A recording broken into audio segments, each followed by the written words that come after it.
नमस्कार साथियों, infusion notes के यूट्यूब चैनल पर आपका स्वागत है। मैं आपका साथी कपिल तिवारी आज आपके सामने 30 सितंबर 2023 इंडिया करंट अफेयर्स का सेशन लेकर प्रस्तुत हूं।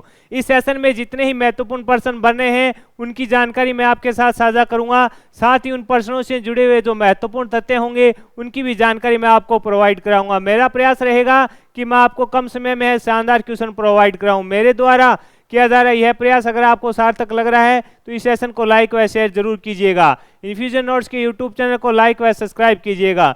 शुरुआत करेंगे साथियों पहले क्वेश्चन से।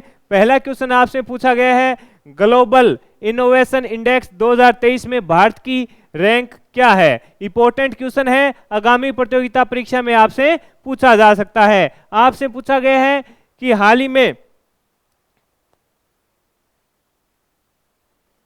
ही में जो ग्लोबल इनोवेशन इंडेक्स जारी की गई है उसमें भारत की रैंक क्या रही। तो आपका आंसर होगा 40वां स्थान है जो भारत को मिला है। अब ये 40वीं रैंक भारत को मिली है। अब ये इंडेक्स जारी कौन करता है ये इंपॉर्टेंट रहेगा। पूछने वाला ये भी पूछ सकता है कि ये जारी कौन करता है, तो आपका आंसर होना चाहिए विश्व बौद्धिक संगठन के द्वारा है जो इस इंडेक्स को जारी किया जाता है। कौन सी इंडेक्स को, तो आपका आंसर होना चाहिए ग्लोबल इनोवेशन इंडेक्स को। भारत की रैंक कौन सी रही, 40वीं रही। इसमें 132 देशों की अर्थव्यवस्थाओं को शामिल किया जाता है जिसमें अपना प्यारा भारत है जो 40वें स्थान पर रहा। साथियों 2015 में जो आया था उसमें भारत 81वें स्थान पर था, यानी 2015 की जो रैंकिंग थी उसमें भारत है जो 81वें स्थान पर था। और 2023 में शीर्ष स्थान किसका रहा, तो आपका आंसर होना चाहिए स्विट्जरलैंड है, उसके ने शीर्ष स्थान हासिल किया। भारत की रैंक है 40वीं रही, ये अपने लिए इंपॉर्टेंट रहेगा।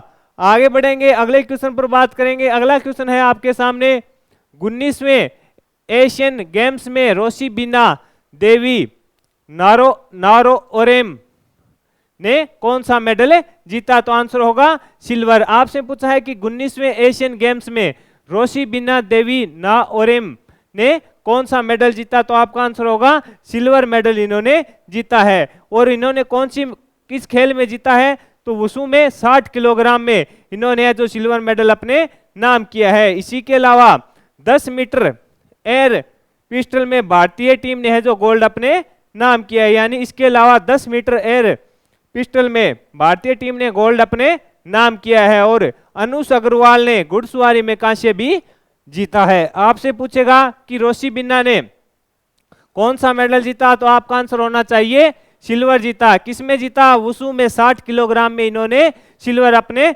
नाम किया। इसके अलावा अनुष अग्रवाल ने घुड़सवारी में कांस्य जीता और 10 मीटर एयर पिस्टल में भारतीय टीम ने है गोल्ड अपने नाम किया। इंपॉर्टेंट रहेगा। बढ़ेंगे आगे, अगले क्वेश्चन पर बात करेंगे।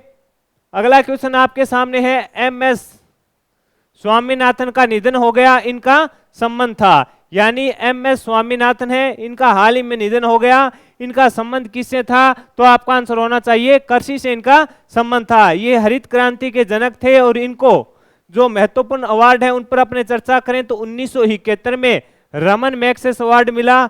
इसके अलावा 1967 में पद्मश्री और 1972 में पद्म भूषण और 1989 में पद्म विभूषण मिला। यानी 1972 में पद्म भूषण और 89 में पद्म विभूषण और 67 में इन्हें पद्मश्री का अवार्ड है दिया गया। इनका संबंध पूछे तो आपका आंसर होना चाहिए इनका संबंध है जो कृषि से रहेगा। इंपॉर्टेंट है, 2 नंबर दे के जाने वाला क्वेश्चन रहेगा। साथियों आगे बढ़ेंगे, अगले क्वेश्चन पर बात करेंगे।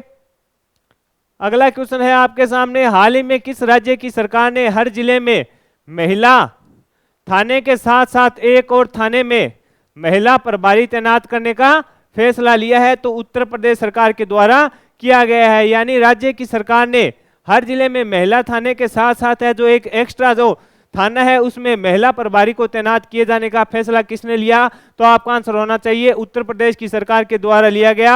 और इसका उद्देश्य क्या है, महिला सशक्तिकरण इसका उद्देश्य रहेगा। ये भी अपने को पता होना चाहिए। इसका उद्देश्य पूछे तो इसका उद्देश्य क्या रहेगा, महिला सशक्तिकरण के लिए सरकार कार्य कर रही है।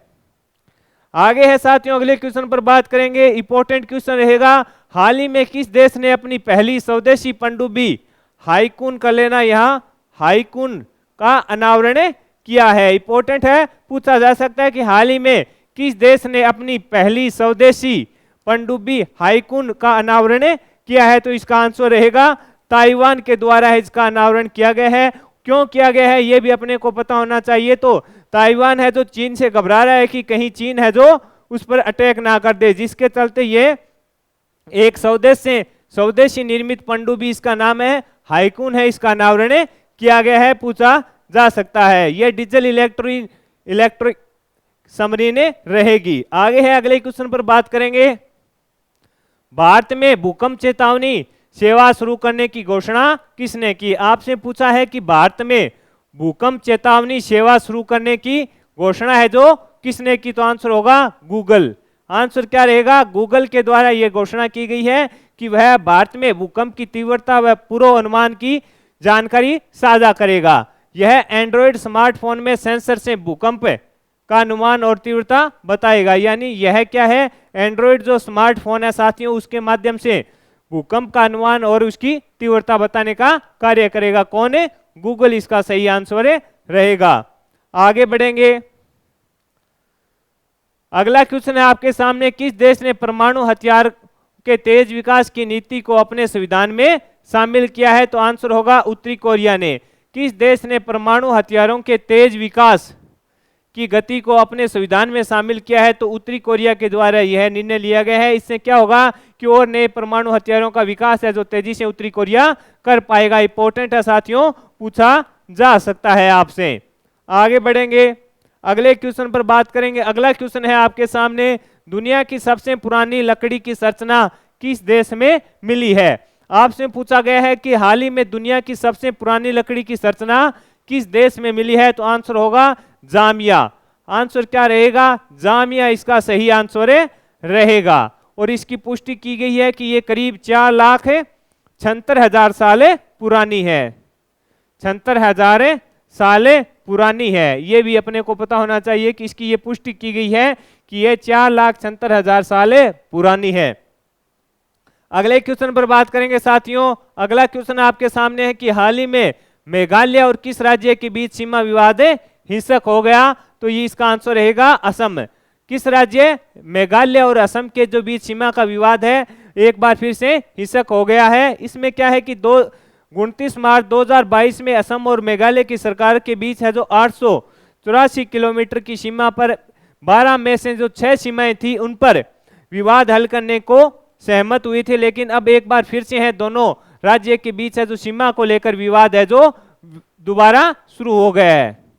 दोबारा शुरू हो गया है, पूछा जा सकता है आपसे, आपको पता होना चाहिए। मेघालय और असम के बीच है जो सीमा विवाद एक बार फिर से शुरू हो गया है। आगे बढ़ेंगे, अगले क्वेश्चन पर बात करेंगे। अगला क्वेश्चन है आपके सामने, जेपी मॉर्गन भारत के सरकारी बॉन्ड को अपने इंडेक्स इमर्जिंग मार्केट में कब शामिल करेगा? तो 2024 से शामिल करेगा। कब करेगा? तो आपका आंसर होगा 2024 से। जेपी मॉर्गन भारत के सरकारी बॉन्ड को अपने इंडेक्स इमर्जिंग मार्केट में कब शामिल करेगा? तो आंसर होगा 2024 से है जो शामिल करेगा। तो साथियों 30 सितंबर 2023 इंडिया करंट अफेयर्स का यह सेशन था।